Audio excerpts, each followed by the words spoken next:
Parte de las discrepancias que la ley del solo sí es sí está generando en la política, no debemos olvidarnos de lo verdaderamente importante. Y es que esta ley ha dejado ya más de 400 agresores sexuales en la calle, con lo que eso supone para las víctimas. Está con nosotros Nuna Lozano, es jurista y fue víctima de abusos. Buenas tardes, gracias por acompañarnos. Muy buenas tardes. Nuna, ¿qué está suponiendo esta ley para las víctimas de las agresiones sexuales?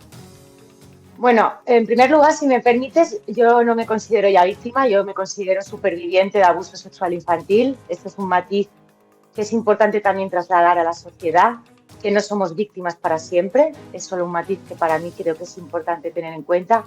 En segundo lugar, como dije la semana pasada y he vuelto a leerlo esta semana entera, se está infravalorando el tiempo respecto a las víctimas. Se habla mucho de, no, es que bueno, se ha reducido 2 años, se ha reducido 1 año, 6 meses. Hay que tener en cuenta que las víctimas, cuando un agresor entra en prisión, saben que va a salir. Lo que se les da es un tiempo que te puedes preparar emocionalmente. Tú tienes una capacidad para saber que hay un tiempo en el que esta persona va a salir. Lo que está ocurriendo, sobre todo, más que en las rebajas, que también es grave, en las excarcelaciones, que son de un día para otro o incluso el mismo día, es que a esas víctimas se les quita, se les priva de un tiempo con el que sí contaban para poder prepararse para ese momento. Y me parece muy triste que en todo este esperpento que estamos viviendo, yo creo, en España, ese mensaje ni siquiera desde las instituciones se ha respetado, se ha trasladado. Para ellos, para PSOE, Podemos, para esta coalición que lo único que quiere es mantenerse, como bien ha dicho Yolanda Díaz, que lo acabamos de escuchar, les interesa mantenerse en la coalición y nada más.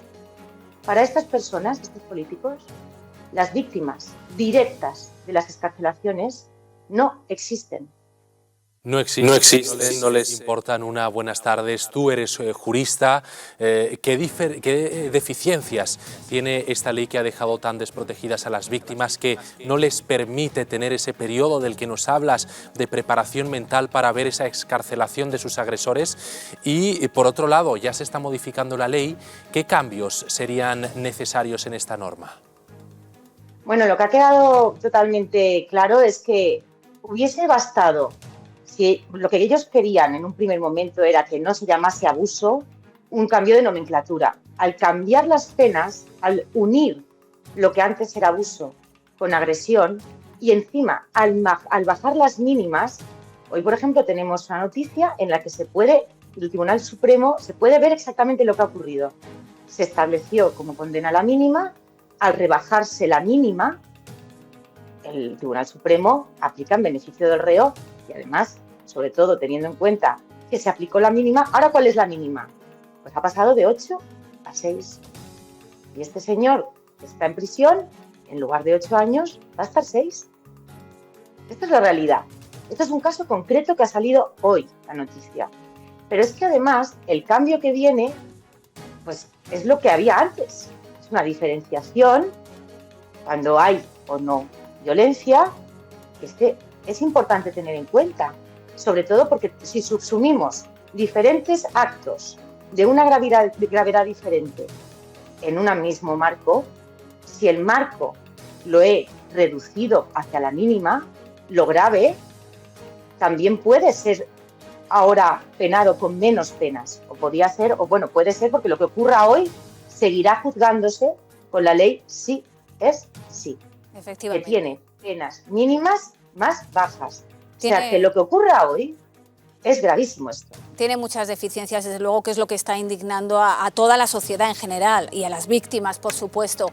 Para terminar, te quería preguntar si nos quieres dar tu opinión. ¿Qué opinas del Ministerio de Igualdad abanderado de proteger a las mujeres? Porque da la sensación de que su intención es protegerlas, pero las está dejando más desprotegidas que nunca. Me haces una pregunta que voy a tener que pensar 5 veces todo lo que digo. Pero en primer lugar, a mí un ministerio que como mujer me victimiza, me revictimiza, me dice constantemente que soy víctima de facto, en potencia. O sea, es un ministerio no de feminismo, de victimismo. incluso en la actitud de aquellas, sobre todo, que están sentadas en la poltrona, actúan de una manera victimista, de manera constante, eludiendo sus responsabilidades como ministra, como secretaria como vicepresidenta, me da igual. Pero es una actitud que está en las antípodas de lo que el feminismo representa. Porque el feminismo también es que somos iguales en derechos y en responsabilidades. Y eludir la responsabilidad de una ministra que ha sacado adelante con un Consejo de Ministros, con un gobierno, una ley que ha permitido que más de 400 agresores sexuales se vean beneficiados por una redacción de una ley que ella ha impulsado, debería ser responsable.